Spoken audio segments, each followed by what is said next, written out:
All right, guys, welcome to the storeroom. I cannot believe the timing on this sale. That and a whole lot more coming up after this.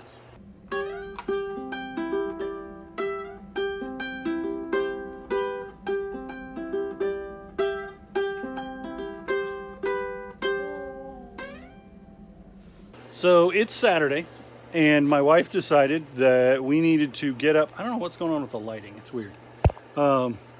My wife decided we needed to get up and take a walk 2 miles in one direction.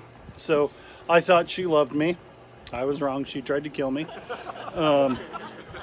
And we went to the farmer's market, and it's a nice, pretty walk, and it was good for everybody. Anyway, Saturday, not a stellar weekend in sales, honestly. A little disappointed. But I did get 25 items listed today, so hopefully that helps boost some things up. Let's go over what did sell. Jimmy Buffett, this is a sealed CD. I bought a bunch of CDs for 25 cents a piece. I tried to make sure all of them were sealed. This one sold for like $6.99 plus shipping, or I think it sold for $6.99 free shipping. This I picked up yesterday or the day before for 25 cents, 75 cents, something like that. Sold for $20 free shipping, which was below the comps, but this sold in minutes, so I probably went way too low. This hat I picked up for $1. It's new. It's beautifully like white and crisp, but it's not the kind of hat that anybody really wants to spend much money on. But it did eventually sell for $14.99 plus shipping. And that's weird because you would think this Jeff Gordon hat would do better, but I really, I don't care anything about NASCAR, but I like this hat. I feel like it looks nice. It's a nice thick quality. You guys don't necessarily get that sense. But anyway, it only sold for $12.50 free shipping. The golf hat beat it. These you saw me pick up the other day. They sold for $35. And I don't remember if that was plus shipping or not. Can you guys tell? There you go. This sold. This I thought was like a hand pump for like soap. Turns out it's for like whiskey. You would put like a shot glass here, and it should have had a set of shot glasses, and then you pump whiskey into a shot glass. It's a really nice looking thing. I picked it up for $6.99, and it sold for $19.99 plus shipping. And then this Zubaz jacket. I picked this up in February and listed it immediately, and it did not sell. And now it's the hottest day of the year. It's 95 degrees outside, and some dude in Chicago bought a Bears coat, which, I mean, makes sense, except for it's 95 degrees outside. Who's thinking about buying a coat? But this is a super nice coat. I paid $4.99 and was super stoked about it. He sent me an offer today for $45 free shipping, and I took it. So there's a guy that I follow on social media, and he posted this picture, and I thought, man, that is strange. He's got $165,000 over 90 days, which is awesome. That is a that's way better than me.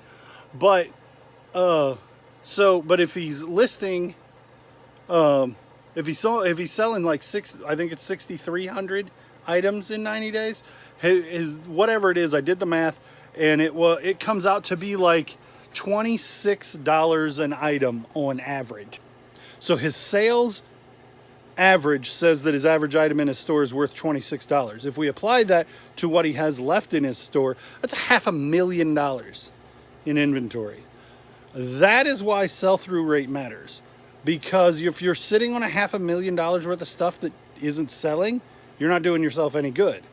So we should be buying things that sell pretty quickly, and there's a way to know about that.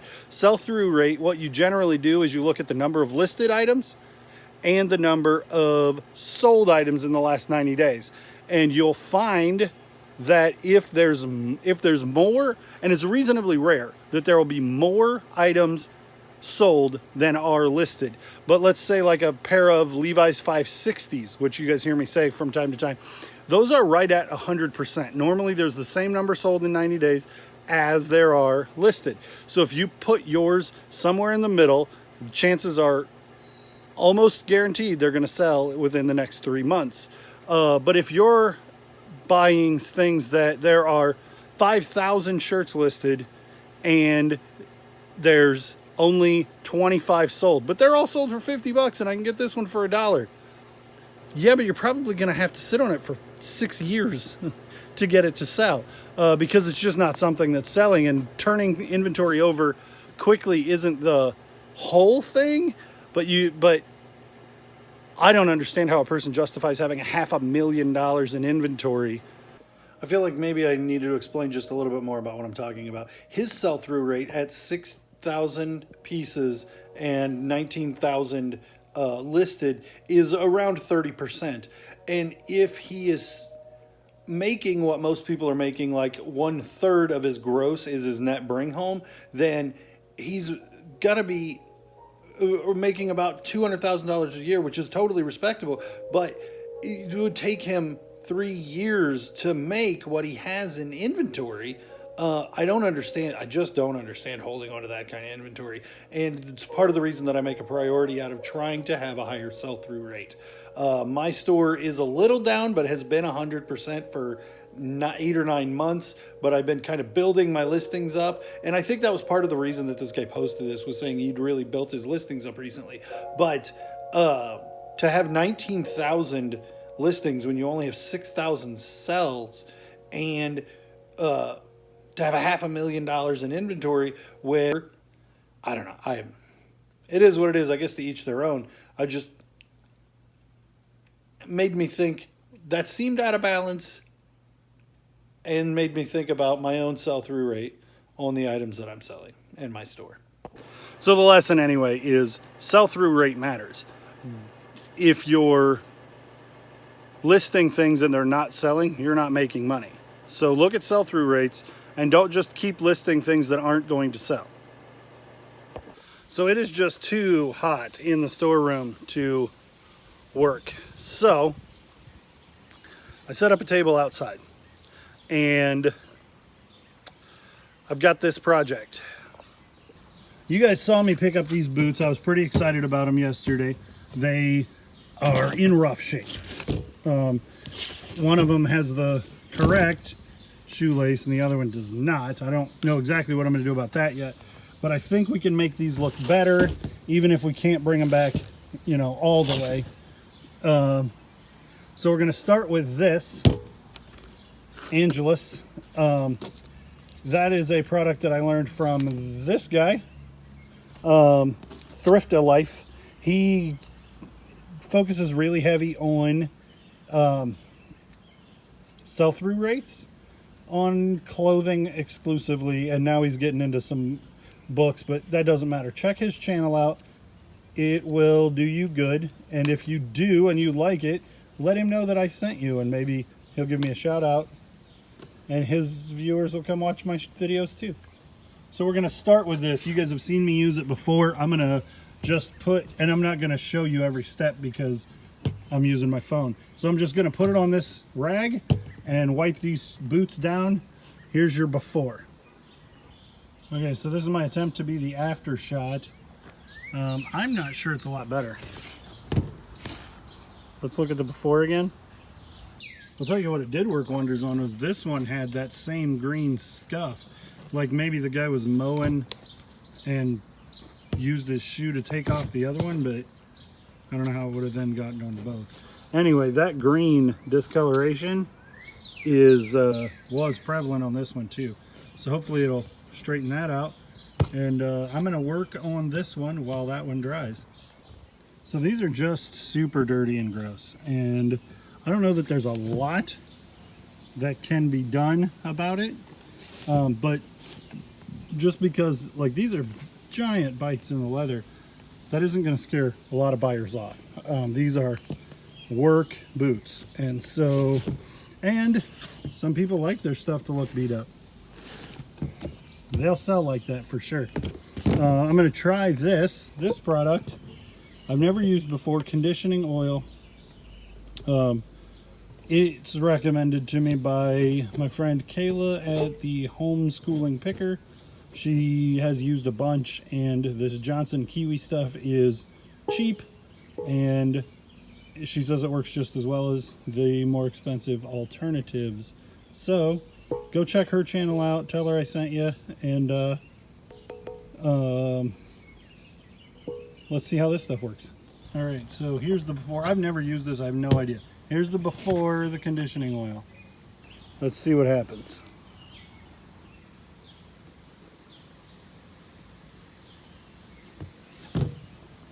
Well, I don't know if I did it right. I don't know how much difference it's gonna make. I don't know if we're gonna be able to tell anything for the next couple hours because this stuff's still kind of wet and says wait several hours for it to dry. So let's do that part. One eternity later. All right, so several hours later, I'm out here looking at these Red Wings. I feel like they came out way darker, which in my opinion, darker means they look dirtier. I don't know. And that probably has to do with this conditioning oil. And I guess if they were in nice shape to start with, it would just make them look a little richer. But I don't know that it accomplishes that with some boots that were so dirty I couldn't actually get them clean. I was hoping it would even out the colors here. It is what it is. They'll still sell. I only paid $2.50 for them, so they're Red Wings. I'll make some money. Let's talk real quick about this thing that's driving me nuts that I've heard several times recently. There's a squirrel above my head. That's not it. When you are working with a potential buyer or someone who's selling you something, you are not bartering with that person. Unless you are gonna give them a chicken for their Nintendo 64.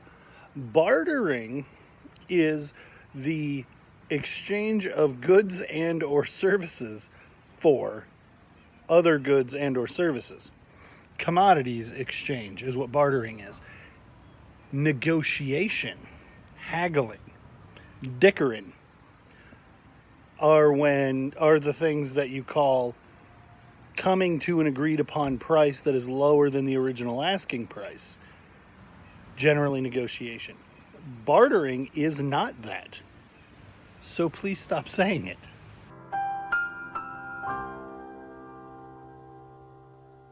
All right, thanks for watching. Thanks for liking, commenting, and subscribing. Thank you for clicking the like button right now. And you're probably already subscribed. So leave me a comment. Leave me an ellipses or an ampersand, if nothing else. Check out Flippin Puppets. Check out the link to my link tree below. And come back and see the next video tomorrow.